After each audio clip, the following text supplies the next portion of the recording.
Pero, oo. At saka hindi nyo alam, ang Pangulong Duterte ang yung dahilan ng karoon ng batas creating the Department of Migrant. Yeah.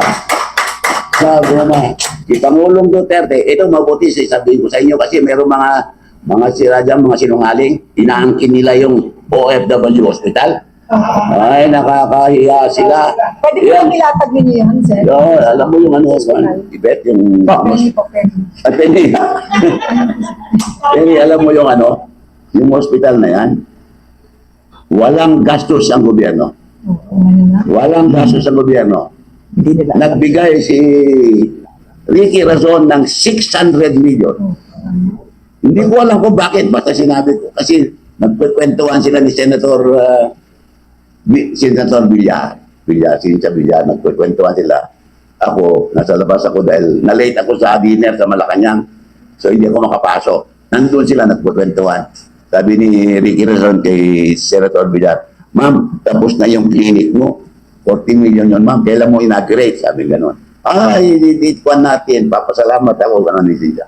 Ako naman, wala akong masabi. Sabi ko, Mr. Razon, ano naman sa akin? Meron ba akong clinic? Ayun naman sa kanya. Basta sabi niya, ikaw, ano bang gusto mo?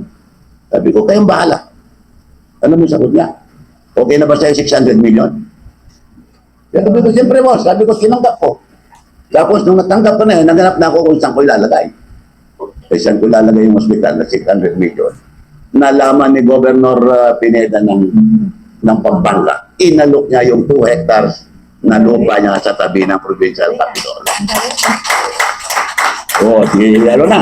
Meron ng naibin na, meron ng groundbreaking. Pagdating ng groundbreaking, imbitado ko si former President, former President Gloria Macapagal-Arroyo dahil probinsya niya. Kasama si Governor Pineda dahil kanya yung lupa. Tapos nandun si Didi Domingo, yung chairman ng PACOR. Chairman ng PACOR. Di groundbreaking. Ganun. Yung mga lupa-lupa ng ganun. Sabi ni Gloria Macapagal, Chairman Didi, ano naman ang maibigay mo? Nagbigay si Ricky Razon ng 600 million. Si Governor Pineda ng 2 hektarya. Ano naman may bibigay ng PACOR? Sabi ni Didi, ma'am, okay na ba ang 200 million? Sabi niya, masyado ka naman makipid. Sabi niya, 300 million, ma'am. Okay na. Yun. Nagkaroon tayo ng OFW Hospital. Nakita niyo ba yun? Kita niyo sa Pampanga. Mas maganda pa yan kaysa mga St. Luke Hospital, kaysa mga, kitain niyo yan. At yan ang hospital ng mga OFW. Pag OFW ka, libre kasama ang buong pamilya mo. Ayan. In-inaugurate yan noong June 20, 2022.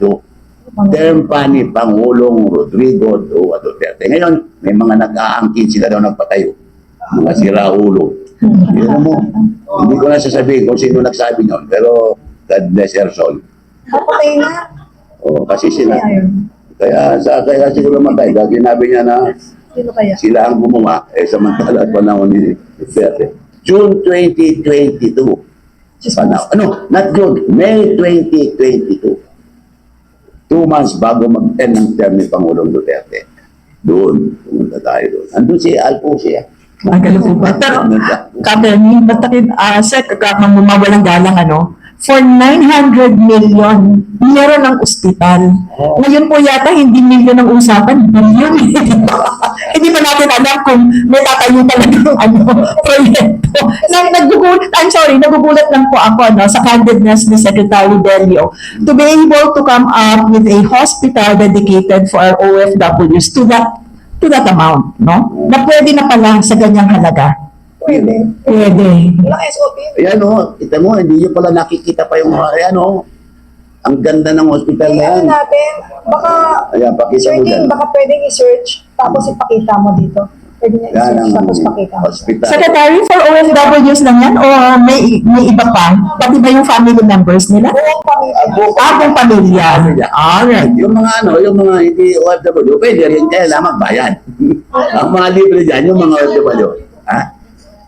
Sa mga Yung mga ex-OFWs. OFW. Hindi, ex. Dati na. Kasama na yan. Kasama daw po. Kasama yan. talaga, tingnan mo na, no? Kung di natin na-interview si... Kasi baka hindi mo alam. Former OFW ba? Hindi mo ba alam na may pera kayo? Meron kayong OFW funds. 20 billion yan. 20 billion yan. Hindi mo, hindi nyo alam. Para saan po yun, Seth, yung OFW fund? Doon pera nila na naiipon. Baka meron kayong contribution dyan eh. Opo. And then, yung fund na yun, Ng OWA yan. opo, and then, pagkatulad niya, Eh, kailangan ng mga OFW, bibigay sa kanila. Kasi nung livelihood, ano? OFW na inuwi namin, Opo. nakakuha kami dyan pambayad doon sa aeroplano nila. Okay. Yan. Ayun, ang galing-galing. Yun. Dapat may mic sila. Pumunta ka doon, meron namang ano doon, meron namang register doon. Pakita mo lang ID mo na former OFW ka. Entitled ka. Wala sila. Pwede yung passport mo. Basta proof na naging OFW ka. You are entitled to a free medical service in the OFW hospital. Second galing, kasi kita mo sila rin, vlogger yan for so many years. Oo, eh, kita no? mo. Kasi ang dami rin lumalapit sa akin eh, mga OFW, paano ba yung sa hospitalization? Baka meron kayong kilala na, yung malasakit wala na masyado. Pag natapos yung GLGL, nawala na rin yung pala, kahit di kayo mangingi, may pondo pala kayo. Ayun. Sana hindi natin alam. Pwede Ang yung galing pamilya naman. mo.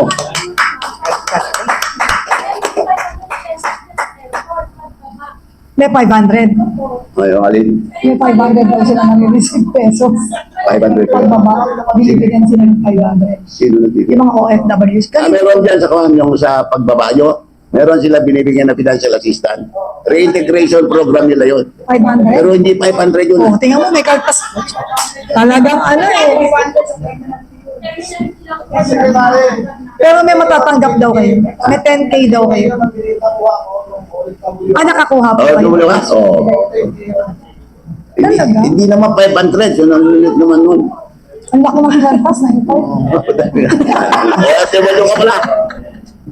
Bilang Wala nang pera, nag-vlogger na.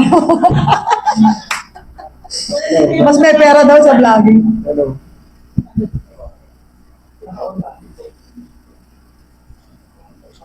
hello. Ayan. Hello. Wala. Dito. Ito na lang. Dito. Ito na lang pa. Alam mo, excited kayo. Wala pa tayo sa question and answer. Siguro Hello. Ayan. Secretary, Oh. during the pre-pandemic, binibigay ni Secretary ni PRRD, mayroong $200 pag hindi ka nakauwi sa abroad. Tapos pag nakauwi ka dito, 10K yun. Tapos pag ikaw ay qualified OFW na may anak ka, mayroon 30K yun yung programa ni Senator Bongo. Ako nakatanggap ako 2 beses. Magkano ang tanggap mo? Ayun. 60K po. Dahil doon sa programa ni Senator Bongo, through PRRD, through your office. Yeah. Nakatanggap ako ng 60K. Tama, yun. Tapos, mayroon pang sari-sari store na programa ang OFW, 20K naman. Meron, correct. Ano Tapos yung pa? Eskwelahan. Sa eskwelahan yan. Pag grupo kayo, mga 5-10, may million na assistance ang OFW through your office. So, Correct. Correct yan. Tama yun. Tama yun. tapos nung nagkasakit ako sa hospital, 110,000 yung bill ko sa hospital. Sabi lang sa OFW, piso na lang matatanggap. Sabi ko, ipapayot ko lang. Natanggap ko 20K yung assistance. Ayan, kita mo. Marami. Ang galing. Talagang si PRRD, mahal ng mga OFW. Protektado ng mga OFW. Ultimo yung boss kong Indiano, mahanga kay Kira. Tama yan. Tama yan. Tapos sabi niya pa nga sa akin Warren, can I borrow your president? For 6 months? Sabi ko, hindi naman pwede yan, sir. Kasi yung India is different from the Philippines, pero I salute.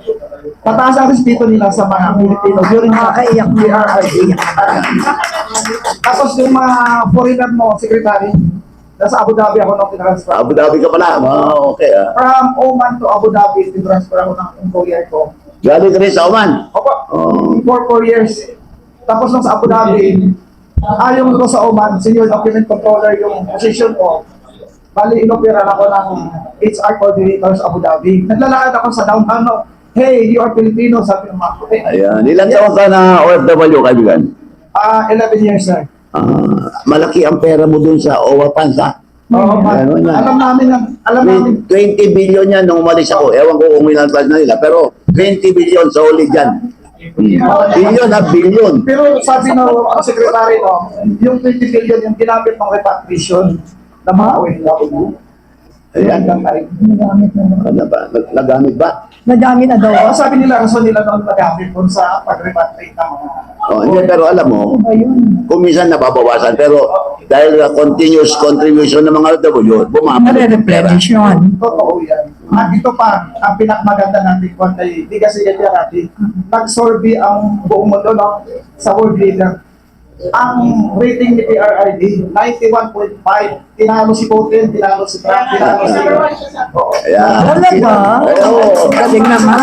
At mataas ang moral ng mga OFW during the time. Ba't hindi nyo sinasabi yan? Dapat sabihin nyo yan. Hindi inaapi ng mga employer na Kasi kung kami magsabi, Pilipino, kung kami magsabi, siyempre pagdududahan kami. Pero kung kayo mismo OFW magsabi niyan, matatanggap nila yan. No? sinabi ko nung dito yung ni PRRD na mataas ang respeto Publicity. ng mga employer during the time of PRRD. Alam mo sir, napakaganda talaga nangyayari sa kapiyan sa PDP. Ito rin po talaga yung aming isa sa adikain na hindi porke na dito kami sa table na to, kami yung magsasalita. And we are here also to Ayan, listen. mabuti nagsabi. Yung mga maliliit na tinig, gusto Mas namin important. maging boses. Katulad Mas sa mga, importante sa amin eh. Oh. alam mo, di ba, lahat ng chismis na nalalaman ko sa kanila po ba yun? Ayan. Sa, di ba, ma'am? Ang tanong ko lang po, kasi ito yung makakatulong siguro sa mga kapwa ko din na naging OFW. OFW ka rin. Hindi ka Yes po. mayaman. I work 2 years. Dapat mayaman ka na ngayon, ha? 6 years as po. Tapos, 4 years sa Ah. Pero yung years po na yon, yung mga sinasabi nila na para sa mga OFW, na pag nakauwi na, makaka-avail ng mga ganitong financial na tulong, pero hindi namin yung na-avail. Bakit? Wala sa pagpupunta sa mga opisina, sinasabi nila na wala ng pondo, wala ng... Ano wala? So paano po namin yung ma-avail, sir? And nag-work naman po kami ng ilang years. So how we can avail those financial na tulong? Mag-apply kayo, Neng. Mag-apply kayo. Puntahan nyo si Attorney P.Y. Kaunan. Siya ang administrator ngayon. May pagmamalasakit sa OFW yun. Oh, yun. Mag-apply kayo. May pera kayo. Alam nila yan. At alam nyo rin na may pera kayo. Oh, meron kayo nung umalis ako. 20 billion yan. 20 billion. Iba na ang may alam. Secretary, during the time ni PRRD, no, hindi ka na kailangan pupunta sa opisina na mag-email ka na lang. Oo, tama yun. Oh. Tama yun. Ang galing. Alam mo, natutuwa ako sa inyo. Wala pa tayo sa question and answer. Oo nga eh. Talaga excited kayo, no? Intindihan ako lang. Sige, go on, sir. I'm just joking. Okay lang pa, sir. Go on. Hello. Wala sa point. Ang dami pa Hindi, naman narinig ko lang. dito sa mga bagay. Siguro. Wala na. Hello. Good morning sa lahat. Bago simulan ang tanong, maraming salamat po sa inyong lahat at maganda po itong in-organize nyo para magkaroon po ng mas malalim na kaalamanan ng ating mga kababayan, lalo na yung mga viewer natin sa mga vlogger. Secretary Bello, kilala ko po kayo. Saludo po ako sa inyong performance from the beginning. Thank you, thank you. Pero meron lamang po ako question. Ako po ay si Ferdinand Cruz Reyes, chairman ng OBA, OFW Veterans Association under Engineer Elimoa based to Al-Kubar, Saudi Arabia. Ganun ha, oo. Meron lamang po akong malaking katanungan at katanungan din po ng ating mga kasama advocate leader ng OFW. Ako po ang isa sa naglabi sa Senado regarding dyan sa pag-create ng Overseas Filipino Department of Overseas Filipino Worker. Yan po ay naaprubahan ni Senator Bongo at ni Pangulong Duterte. Sige. Dahil ano po yan? Ito yung RFW. Department of Migrant Workers. Yes, sir. Yan. Pero sa yan po ay isang malaking katanungan para sa mga legit o OFW. Oo. Dahil kung ating susuriin, kahit tignan po natin, balik-balik pa rin natin ang Googles, we are not belong to migrant. Kami po ay mga OFW. Ito po ay katanungan ng lahat. At bilang isang OFW advocate leader, ako po ay instrumento para malaman. Dahil nagtaka po kami hindi po ako nakadalo sa technical working group na ginanap para isusog ang batas na Department of Overseas Filipino Worker. Naging Department of Migrant Worker. Correct. Under Republic Act 11641. Ngayon, ang tanong ko po, bakit po napalitan ang aming kahilingan na nung inilim po namin ito kay Pangulong Duterte at inaprubahan din naman po ni Senator Bongo ay Department of OFW. Bakit po naging Department of Migrant Worker? Dahil kung ating susugiin at babasahin ang kahulugan ng migrant, they are find employment. Kami po bilang OFW, ito po ang history po nito, dati po itong OCW, Overseas Contract Workers. Dahil nga po, para ma-identify po tayong mga Pilipino bilang OFW, ito po ay pinalitan, inamen, para maging Overseas Filipino Workers. To consider the Filipino workers tayo. Ngayon, ang tanong ko po, bakit po nangyari na Department of Migrant Worker na supposed to be, mismong si Pangulong Duterte ay niyukuan ito na ang kanyang i-create, kayo po ang naatasan noon na na Department of Overseas Filipino Worker. Ngayon, nangyari Department of Migrant Worker. Basahin ko lang po ang kahulugan ng migrant worker. A migrant worker is an individual who moves either across international borders or within their own country to find employment, usually for a limited period. Often working in agriculture, construction, or domestic service, they typically fill labor shortage in sectors that require hard manual labor. Find employment. Ibig sabihin, maghahanap pa lang ng trabaho. Pero kami mga OFW po, meron na po kagad kami working visa at meron na rin po kami kontrata. 2 years contract po. Ibig sabihin, overseas Filipino workers. Worker po kami bago lumabas ng bansa. At meron po kami tinatawag na dito sa Preparatory Orientation Seminar at OWA member at meron po lahat po ng requirement bilang isang OFW. Ang migrant worker po sa ating pagkakalam at sa ating opinion, ito po yung mga student visa, business visa, ang marriage arrangement, yung nagpapakasal ng mga foreigners, yan po ang mga considered nating migrant. Dahil sila po ay maghanap pa lang ng kanilang swerte pagdating sa ibang bansa gamit ang visa na not working visa, kundi student visa, business visa, tourist visa. Ngayon po, bakit po nangyari na naging Department of Migrant Worker kung mahal po ang OFW, mga OFW, sana po hindi nawala ang aming real identity as overseas Filipino worker. Maraming salamat po. Salamat po. Tama po yung sinabi ninyo. Yung overseas Filipino workers, ito yung mga Filipino workers na nagkaroon ng trabaho at nag-deploy sa iba't-ibang bansa. Tama po yung definition ng OFW. Pero, kaya ginawa, ito siguro, hindi naman ako senador, pero kaya siguro ginawa na Department of Migrant Workers para ma-include yung mga nabanggit mo, pumunta sa abroad, walang legal papers, naganap ng trabaho doon. Para masama sila sa benepisyo ng mga OFW. Yun. Kasi kung kawawa naman sila, nabiktima sila ng mga illegal recruiter, napunta sila abroad, nagkatabaho sila doon, they are not officially OFWs kasi biktima yan ng mga illegal recruiters. Pero kapag hindi mo naman sila sinama sa mga benepisyo ng mga OFW, kawawa naman sila. Ayun, okay. Pero sir, they're included already with the name of overseas Filipino workers because the Department of Overseas Filipino. Mas gusto mo sana na OFW.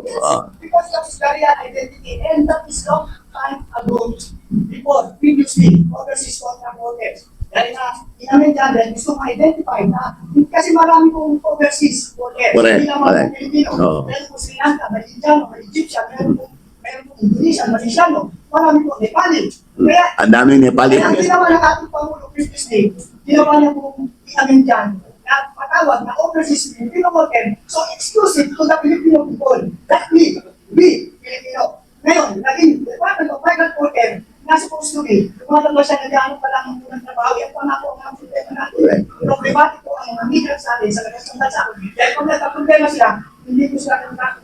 Wala po sila yung mga business visa, student visa, marriage arrangement, yung napapakasal ng mga foreigner. Pero bakit po na-include? Kaya nga sabi mo po, tama na po sila na ma-include. Pero dun po sa title, overseas Filipino, nandun na po siya, at Filipino included. Hmm. At saka bakit po, kami po ang humingi, hindi po mga malihan. Kami po ang naglabi. Si Senator Bongo, binababa po kami, dahil dinala ko po, imiligtas nyo, sa tumalon sa flip floor, kalabali ang paa, dinala ko po yun.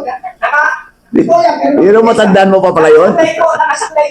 Nakasaklay. Dinala namin para to get the sympathy of all senators to approve that safe bill. Adet din po yan eh. Kaya nagpapasalamat dito kay Pangulong Duterte. Last moment, bago siya bumaba, ay inan niya po. Sige, pabayan mo lang. Pinagtalaw niya po yung Republic Act 1641, the creation of the Department of Finance Organ. Dinala po, nawala ang real identity ng mga overseas Pilipino. Kaya consider, yun po ang pinagkaalam namin lahat. Dahil kami po ay kasama sa mga naglabi, nakuha nga po kung bumaba ang sekretary ni Senator Bongo at binigyan ng wheelchair. Wheelchair. Binigyan na namin. Si Engineer Pwede Mawa ang nagtipi sa akin na meron tayong tumalon na nakapahinga sa tulit hotel po sa kasal. Kinuha ko po yun, dinala ko. At bumaba ang sekretary ni Senator Bongo para kami ay mabigyan ng wheelchair dahil sa kailang pagdala namin. Sige. Ito katotohanan yan, kaya nga po, ang tanong ng mga OFW, bakit napunta kami sa migrant, ay hindi naman kami. Migrant. Kasi kami po talaga, pag lumabas ng bansa, pero hindi sa medyo order. At may pinipirmahan po kami na 2 years contract. Ibig sabihin, lumabas kami, employed na po kami. Doon pa lang po sa agency, employed na po kami. Correct. Sa kailang emplano, pagbaba doon, employed na kami. Employed na kayo. Tama yan, no? Ganun po ang specific na category namin mga OFW. Sige, kabayan. Hindi po namin sinasabi against kami sa migrants. Ah. Kasama po natin yan. They are Filipinos, same as. Pero mas gusto ninyo na dapat Department of for OFW. So, Kasi yun po talaga. bayan nyo, kabayan, pag ako'y naging senador, ipapa-amen ko yan. Di ba, no?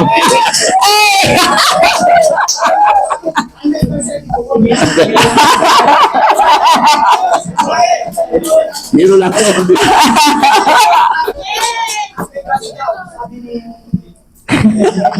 Tama, no? Sige po. Thank you po. Nararamdaman tayo. Iba. Yeah, thank you. Yan, champion. Ang galing. Champion. Ano ba? Ang Tatelo. mga tunay na bayani. Ang mga tunay na bayani. Oh. Pangalan mo ginagamit ng ibang tao. Kasi mayroon pa punta na sa Oh. Ako nagtitima lang yung unang pagkuha mo ng first ang mula ka sa akin. Hindi pa ako makalis, sabi ko bakit meron akong records na Nandun ka na sa labas ka na. 2 years na binigay Gawa yan ng mga illegal recruiters. Alam mo naman, maalis to sila eh. Oh. Tapos nagulat Grabe. ako nung binigay sa akin. Sabi ko, hindi pa ako nakaalis nito ba't may 2 years na akong pumunta ng Dubai tapos ang position ay ko. Pero alam nyo, I want this to be on record. Alam nyo, tinatawag natin ang mga OFW, modern day heroes, di ba? Alam nyo ba kung bakit? Oh, alam nyo ba kung bakit kaya tinawag na modern day heroes mga bayani? Oh, yan, pati, alam nyo ba? Ibet, Hindi pa. I give you alam nyo ba kung ano. bakit? You know why? Kung hindi dahil sa mga OFW contribution, bagsak na ang pera ng Pilipinas. You are contributing. Alam niyo ba kung magkano binibigay ng mga OFWs? Sa ngayon, 1.6 trillion. Wow. Trillion yan. Trillion. Magandang ano yan, Secretary, kasi nakatutok po tayo ngayon sa mga usaping kini-question dahil sa mga insertion at saka tulad ng PhilHealth at kung ano-ano pa ba. Ito, shocking to that the people must know, no? Lahat ng mga kababayan natin, dapat ninyong malaman. Kaya pala sila yung tinaguri ang bayani or Kaya. the modern heroes. Modern day heroes talaga yan. Trillion pa lang pinapasok ng OFW. Alam ba ng mga Pilipino yan? At saan napupunta? Bakit magpanggang ngayon, hindi na ibibigay yung tamang benepisyo para sa kanila? Hindi, pero Kapeli, ang ano doon more than the amount, no? More than the amount. It is the fact that babagsak ang ating ekonomiya kung wala ang contributions ng mga OFWs. Yun eh. More than the amount. Kaya, saludo po. Grabe. Ang OFW is considered economic soldier. Correct. Correct. Ang ganda. Ang ganda. Ang ganda. Economic soldiers, ang kagandang mga talinhaga at dapat mailagay no sa konsyensya ng bawat Pilipino. Kahit po nandito kami po kasi yung maraming salamat, kami yung nakikinabang din po sa mga contributions ninyo. Hindi mo ito na realize ng mga Pilipinong nandito sa Pilipinas. Kung gaano kalaki ang inyong contribution. Kung bakit hanggang ngayon nakakatanggap po kami ng mga benepisyo. Ang laki po ng inyong sakripisyo. Maraming salamat. Kaya pala ganun din ang pagmamalasakit ni dating Presidente Duterte. Meron din ang pamalasakit namin sa Pangulong Duterte. Yes! Thank you. Maraming salamat po sa lahat ng ating mga modern heroes, ang ating mga minamahal na OFW. Ngayon ko lang napagtanto, nakatutok tayo sa PhilHealth at kung ano-ano mga perang meron ang iba't ibang departamento o ahensya ng gobyerno. Ito, nakakagulat. May trilyon pala Trilyon. na nanggagaling sa ating mga OFWs na dapat malaman ng lahat ng Pilipino. Every year yan. Every year, ha? Every year. Contribution Pakicheck nila. ninyo yan. Baka nawawala rin yan. Mahirap na. Kaya talagang shout it out sa sambayan ng Pilipino that every Filipino must know na may trilyon-trilyong perang pinapasok ang OFW taon-taon. Kaya maging mapagmatsyag. Kasi kung yung sa PhilHealth, mangilag-ilan lang yon hanggang ngayon, hindi pa nakikita. May sinole, pero sa salita, pero hindi mo nadadama, wala sa gawa. Ito, matyagan at susugan at bantayan ang trilyong pisong perang pinapasok ng ating mga modern heroes. Kailangan pag-ingatan natin yan. Kaya sila heroes eh. Magpasalamat kami kay Tatay Digong. Yes. Kasi po, hindi pa kami alam na nung na-launch yung sila, 2016, hindi pa kami alam na sa kanya na yun. Kasi 2005, kung saan kami, hindi pa kami pupunta. Naku, ayaw na ayaw. So, napapagastos kami ng malaki. Totoo. Pero nung 2016, experience ko po yung mismo. Ito na sa last opportunity pa kasi talaga. One-stop shop na. So, nung ko lang nalaman yung one-stop service center for OFW. So, nakahintay ka na lang doon ng punita at lahat. Maganda. Not in that, kunyari ka ng iba't ibang departamento. Unknowingly, nakita ko hindi ko na pala. Yun. Opo. Hindi so na-expect. Thank you daw kay tatay. Alam mo, sa totoo lang, meron tayong money today. Kung alam lang natin na ganito yung senaryo mangyayari, dito kayo, diyan kami. Oo.